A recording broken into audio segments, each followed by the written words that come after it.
Queridos irmãos, a paz do Senhor. Amém. Paz do Senhor, irmãos. Amém. Quantos estão felizes com Jesus, digam glória a Deus. Glória a Deus. Quem está com fome, diga amém.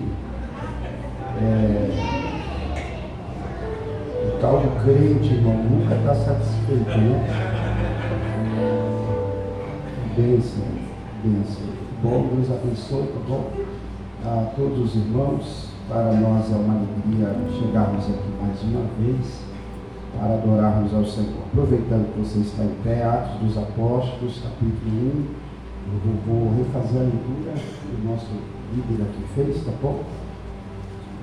Queridos irmãos, eu quero tributar a Deus a honra, a glória, o louvor por tudo quanto o Senhor tem nos proporcionado, tá bom? Mais uma vez a minha palavra de gratidão a Deus por esta oportunidade, pela vida do nosso amigo pastor Alain, sua esposa, irmã Sol, pela forma tão carinhosa, atenciosa com que tem nos recebido, aos líderes, tá? Deus abençoe, continue conduzindo vocês e que tudo quanto Deus tem preparado para vocês neste lugar possa ser realizado para a glória do Senhor. Toda uma Umadal, Deus abençoe, tá bom?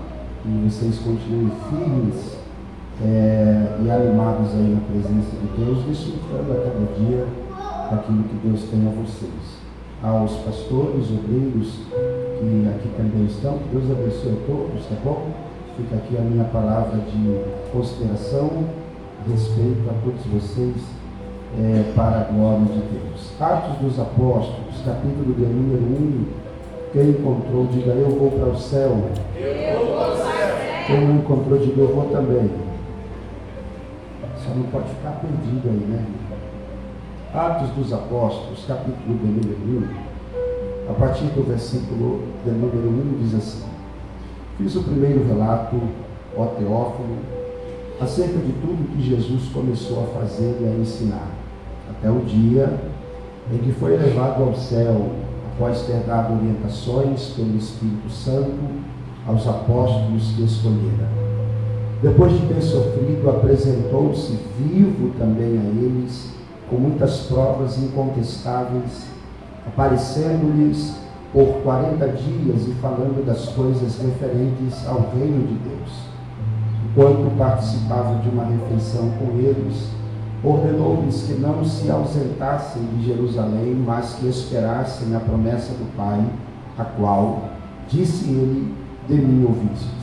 Porque, na verdade, João batizou com água, mas vós sereis batizados com o Espírito Santo dentro de poucos dias. E os que se haviam reunido perguntaram: Senhor, é este o tempo em que restaurarás o reino para Israel? Ele lhes respondeu: não nos compete saber os tempos ou as épocas que o Pai reservou por sua autoridade, mas recebereis poder quando o Espírito Santo descer sobre vós, e sereis minhas testemunhas, tanto em Jerusalém, como em toda a Judeia, Samaria e até os confins da terra. Quantos creem na Bíblia, digam amém. Amém. Amém, meus irmãos. Podeis tomar assento. Deus abençoe, tá bom? Eu jantei bem ontem e tomei um bom café hoje, né? Então, muito obrigado, tá bom? E tem uns irmãos aí que comem muito bem, viu, irmão? É bom a gente saber que a gente não chama lá para Maringá, tá? Deus dá inteligência, né? Então, queridos irmãos, meus irmãos, com muita alegria, nós queremos fazer uso desta palavra. Ontem eu senti de falar aos irmãos sobre a ordenança para sermos cheios do Espírito. Nesta manhã eu gostaria de pensar um pouco com os irmãos, dentro desta oportunidade que temos, sobre o derramamento do Espírito, bem como alguns dos seus efeitos em nossa vida.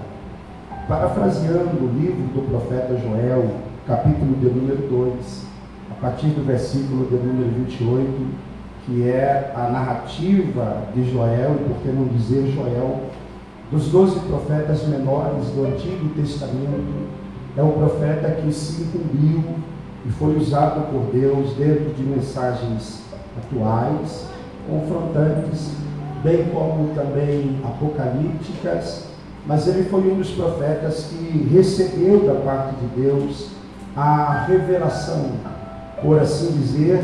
Joel também vem a ser considerado um dos profetas pentecostais do Antigo Testamento, por ser ele aquele a quem foi usado por Deus para fazer menção ao derramamento do Espírito Santo. Se nós observarmos o versículo de número 28, por exemplo, do capítulo 2 de Atos do livro de Joel, o texto inicia dizendo: e depois destes dias.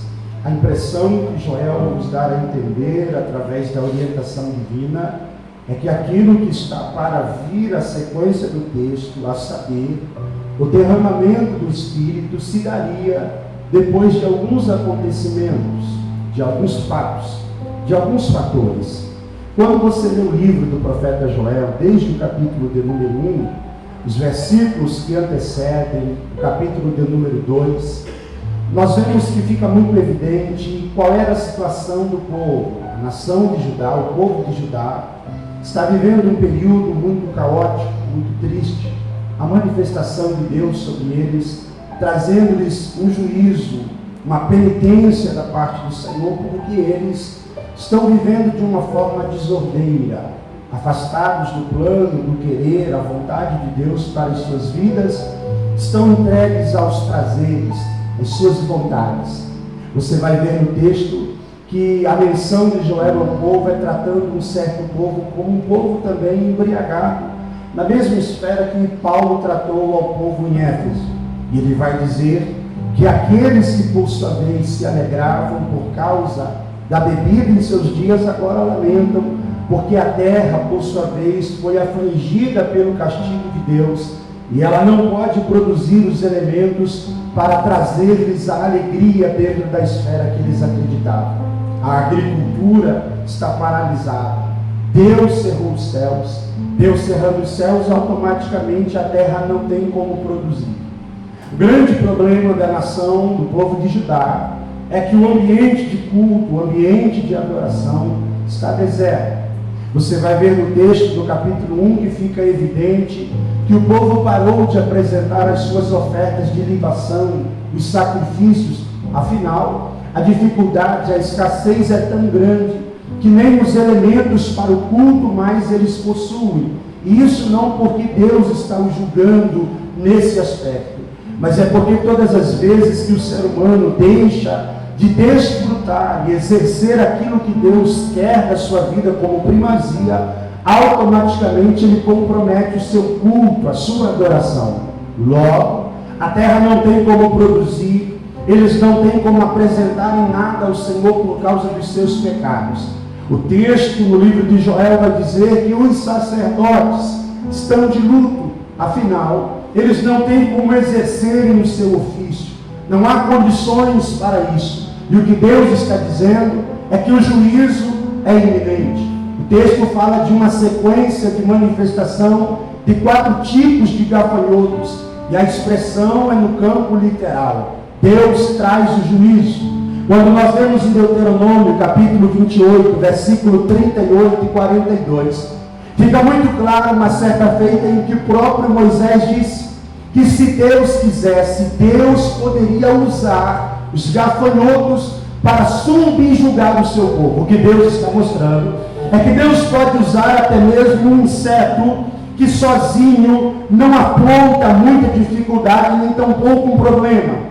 Deus pode usar de algo meio que insignificante para trazer um juízo sobre o seu povo. E agora, por volta do ano 835 a 830 a.C., que é o período em que Joel é usado, no período do reino de Joás, para exercer o seu ministério, Deus está trazendo um castigo sobre esse povo.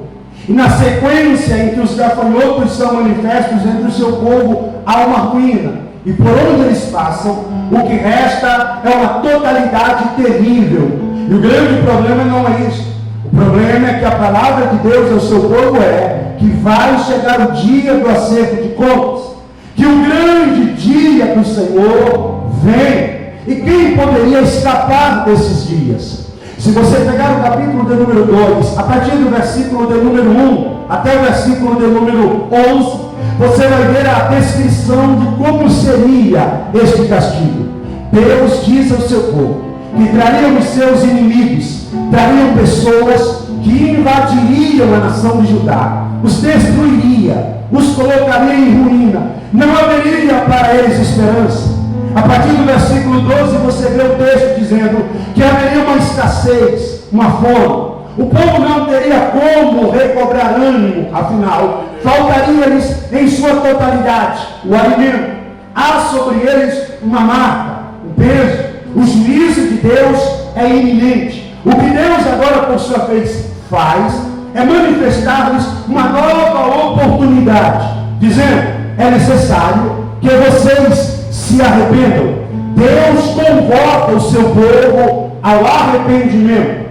Deus convoca o seu povo a uma conversão. E converter-se no texto é se voltar ao padrão original. É como nós estamos muitas das vezes indo em uma rua, em uma marginal, em uma avenida, em uma rodovia, e nós passamos do ponto e nós precisamos agora retornar. É como se Deus estivesse dizendo ao seu povo: olha, até o dia de hoje vocês trilharam os vossos caminhos, até o dia de hoje vocês viveram como bem entenderam, e agora, por causa do vosso comportamento, há um juízo decretado sobre vós, mas o meu amor, a minha misericórdia, a minha graça é manifesta. Como? Convertei-vos, voltai a Deus, refaçam a vossa rota, porque na medida em que vocês refizerem a rota, diz Joel, talvez ainda haja esperança para vós. A palavra de Deus prossegue, e Deus convoca o seu povo à conversão, ao arrependimento. Deus diz ao seu povo: chore.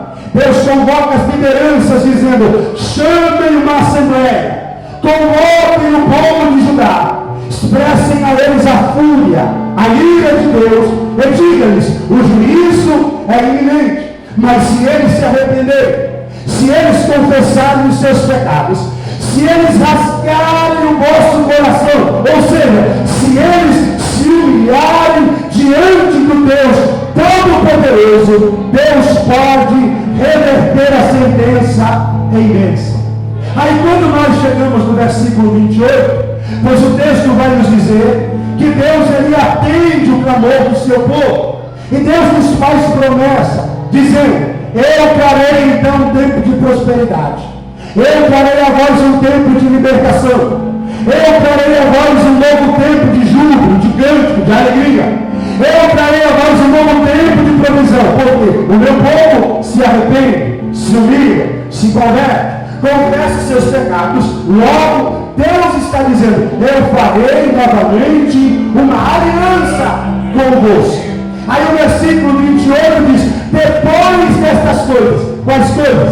Depois da conversão, depois do arrependimento, depois da confissão, depois da humilhação, depois que a aliança é reatada, Deus, entendendo que o povo por si só não consegue se manter na presença dele como ele deseja, como ele almeja, ele diz: depois de todos esses fatos serem evidenciados entre vós, eu, o Senhor, derramarei do meu espírito sobre toda a carne.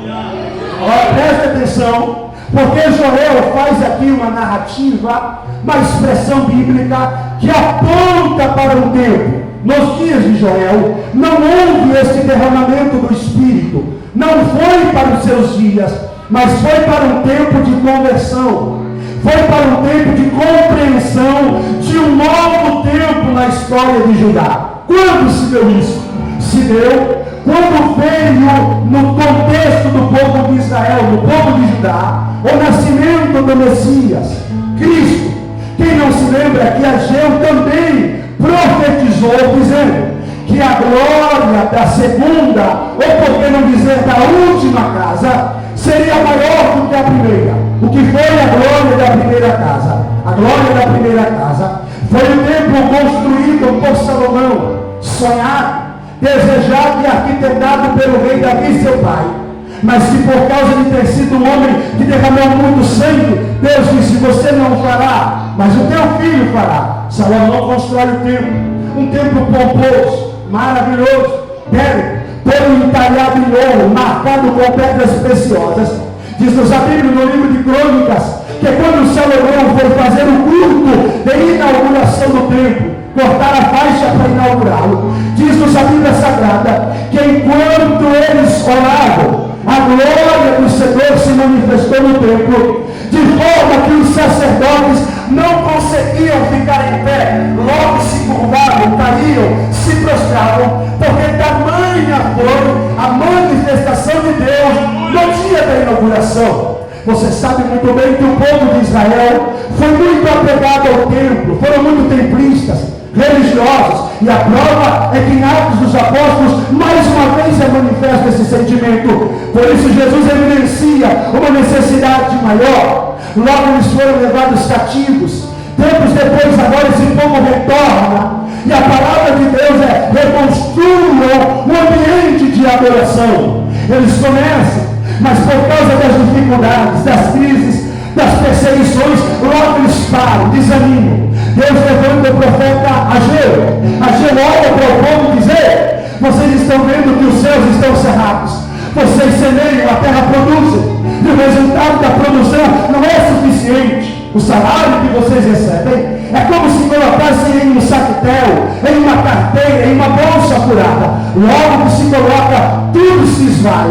Mas para vocês é necessário atentarem ao fato, porque a casa de vocês está estruturada, está melhor, está preparada, mas a casa de Deus está deserta. É tempo de aplicar o vosso coração ao propósito de Deus. Aí eles olham para o templo que está sendo construído e dizem: é simples demais, não tem a pompa, não tem a glória manifesta como foi no templo de Salomão. Logo Deus toma o profeta Ageu para dizer: olha, não atentem para a aparência dele, não, porque o que é mais importante não é o seu estereótipo, não é o ambiente da construção, mas é o que esse ambiente irá receber. Quem vai entrar no templo um tempo depois? Nasce Cristo, Jesus aparece no cenário, entra no templo, e certa feita, nos últimos dias da sua vida, ele diz: não ficará pedra sobre pedra, porque destruiremos o templo,